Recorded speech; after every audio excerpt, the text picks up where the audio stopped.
नमस्कार दोस्तों।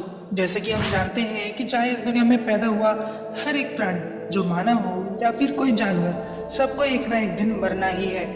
इस दुनिया में ऐसा अभी तक कोई नहीं है जो अमर हो, चाहे वो इस दुनिया का सबसे अमीर आदमी ही क्यों ना हो। मौत ही एक ऐसा कड़वा सच है जिसे झुठलाया नहीं जा सकता। तो आज आप और मैं इस वीडियो में यही जानेंगे कि आखिर मरने के बाद क्या होता है, यानी हमारे शरीर में जो एनर्जी है जिसे हम आत्मा का नाम देते हैं, उसके साथ क्या होता है। हम इस वीडियो में इसी रहस्य को धर्म और साइंस के तरीके से समझने की कोशिश करेंगे। तो सबसे पहले हम ये जानते हैं कि धर्म के अनुसार किस प्रकार आत्मा का वर्णन किया गया है मृत्यु के उपरांत। तो सबसे पहले सनातन धर्म के गरुड़ पुराण के अनुसार मृत्यु के बाद क्या होता है और आत्मा को किन किन मार्ग से होकर गुजरना होता है, जैसी बातों का वर्णन मिलता है। गरुड़ पुराण के अनुसार जब किसी व्यक्ति की मृत्यु होती है तब उसको अनेकों प्रकार की अनुभूति होने लगती है। मौत के दरवाजे पर खड़े व्यक्ति का गला सूखने लगता है, उसके शरीर से नमी भी सूखने लगती है, व्यक्ति को अपने शरीर का वजन बहुत हल्का लगने लगता है और उसकी आंखें सुकून की तलाश में बंद होने लगती है। उसके सुनने की क्षमता भी खत्म होने लगती है और बोलना तो बहुत कुछ चाहता है, पर उसके कुछ बोलने की भी क्षमता खत्म होने लगती है। इसके बाद आते हैं यमराज, जो सिर्फ उसी व्यक्ति को दिखते हैं, सिर्फ उसी व्यक्ति के प्राण हर कर ले जाते हैं। मैं आपको एक रियल इंसिडेंस बताता हूँ। मेरी ही रिश्तेदारी में एक रिलेटिव की डेथ हो जाती है। जब हम उनके घर जाते हैं तब हमें उनसे पता चलता है कि उन्होंने सिर्फ हमको ही अपनी डेथ से पहले कॉल नहीं किया था, उन्होंने सभी रिश्तेदारों को कॉल किया था और उनसे बात की थी। ये मुझे बड़ी अजीब बात लगी थी, जिसके बाद मैंने ये बात ऐसी छोड़ दी थी, बट आज ये बात मेरे को ध्यान आ रही। तो अब हम वापस आते हैं अपने गरुड़ पुराण पे। तो गरुड़ पुराण के अनुसार जब मनुष्य की आत्मा को उसके शरीर से खींच लिया जाता है तो व्यक्ति की आत्मा को दोबारा पृथ्वी पर 2.5 मुहूर्त यानी 24 घंटों के लिए वापस छोड़ा जाता है।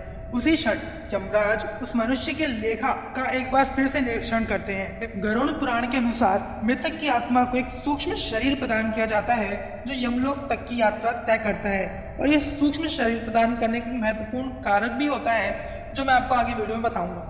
जब मृतक की तेरहवीं की जाती है तो 13 दिनों के भीतर हुए मृतक की परिजनों द्वारा कर्म कांडों से मृतक की आत्मा को एक सूक्ष्म शरीर प्रदान किया जाता है। 13वीं के पश्चात मृतक की आत्मा को सूक्ष्म शरीर के साथ यमलोक की पैदल यात्रा करना प्रारंभ कर देना होता है।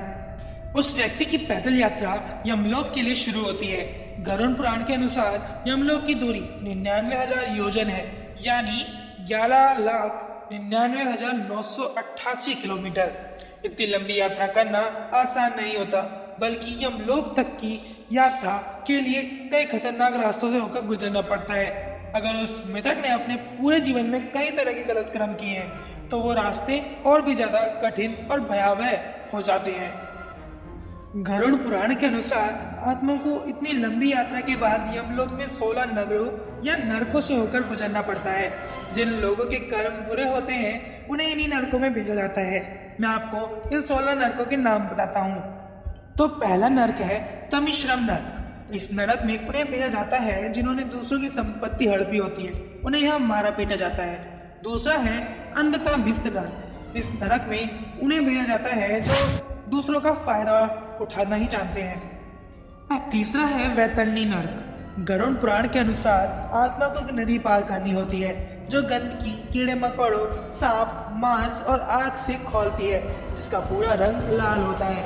चौथा है तप्त मूर्ति नरक। इस नरक से उन आत्माओं को गुजरना होता है जिन्होंने अपने जीवन में रत्नों की चोरी की होती है या फिर किसी कीमती चीजों की चोरी की होती है।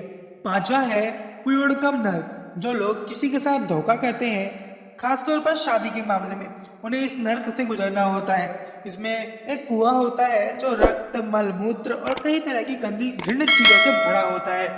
छठा है कुंभी पाकम नरक। इस नरक में उन लोगों को जाना होता है जो अपने स्वार्थ के लिए, लालच के लिए जीव जंतुओं को मार देते हैं और उन्हें यातनाएं देते हैं। उनको इस नरक में खौलते हुए गर्म तेल में डाला जाता है। सातवां है विल्पकम नरक। यह नरक उन लोगों के लिए होता है जो ईश्वर के नाम पर ढोंग करते हैं और उनका नाम लेकर सारे गलत काम करते हैं। आठवां है अवेसी नरक। यह नरक उनके लिए होता है जो बात बात पर झूठ बोलते हैं और उस आत्मा के सूक्ष्म शरीर को बहुत ऊंचाई से नीचे फेंका जाता है। नौवां है लला भक्षम नरक। ये नरक उन लोगों के लिए होता है जो दूसरों के शरीर के साथ खिलवाड़ करते हैं या मर्जी के खिलाफ शारीरिक संबंध बनाते हैं या बलात्कार करते हैं। उन्हें यहाँ विभिन्न प्रकार की सुई चुभाई जाती है। 10वां है अस्थि पत्रम नरक। ये नरक उन लोगों के लिए होता है जो जिम्मेदारियों से दूर भागते हैं। 11वां है कल सूत्रम नरक। इसमें वो लोग आते हैं जो अपनों से बड़ों का अपमान करते हैं। 12वां है सुकर मुखम नरक। यहाँ वे लोग आते हैं जो दूसरों की बातों में आकर अच्छे लोगों को दुखी करते हैं। 13वां है महाविची नरक। ये नरक खून और नुकीले कांटों से भरा होता है। गायों की हत्या करने वालों को इस नरक में भेजा जाता है। 14वां है शालमली नरक। ये ऐसी स्त्री या ऐसे पुरुष जो पराये व्यक्ति के साथ अनैतिक संबंध बनाते हैं, उन्हें इस नरक में जलते हुए कांटों में डाला जाता है। 15वां है वज्रा कुठार नरक। इस नरक में पेड़ काटने वालों को डाला जाता है। 16वां है दुर्धर नरक। इस नरक में वे लोग आते हैं जो असहाय लोगों का फायदा उठाते हैं, उनसे ज्यादा ब्याज वसूलते हैं और ये नरक बिच्चों से भरा होता है। मैंने आपको वीडियो में पहले ही कहा था कि सूक्ष्म शरीर को प्रदान करने का एक मुख्य कारण होता है, और वो मुख्य कारण यह है कि 16 नरकों में पापियों को जो सजा भुगतनी होती है वो एक सूक्ष्म शरीर के द्वारा ही भुगती जा सकती है।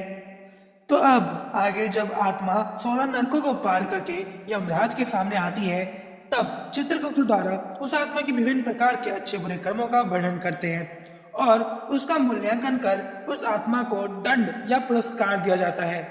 यदि आत्मा के बहुत घृणित कर्म होते हैं तो उसे नरक प्रदान किया जाता है। यदि आत्मा के कर्म अच्छे हों तो उसे स्वर्ग दिया जाता है।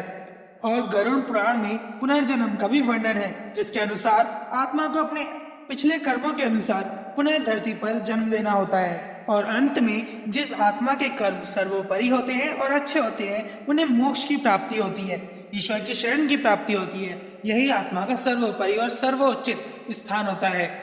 और अगर वैज्ञानिक दृष्टि से देखें तो वैज्ञानिकों के अनुसार आत्मा का कोई अस्तित्व नहीं होता, और कुछ का तो मानना है कि मृत्यु के बाद की स्थिति का वर्णन करने हेतु तो उनके पास ठोस प्रमाण नहीं है। तो ये था आत्मा को मृत्यु के बाद का वर्णन। आई होप आप सबको वीडियो अच्छी लगी होगी, और जाते जाते आप कमेंट में जरूर बताना कि आप 16 में से किस नरक में गुजरोगे।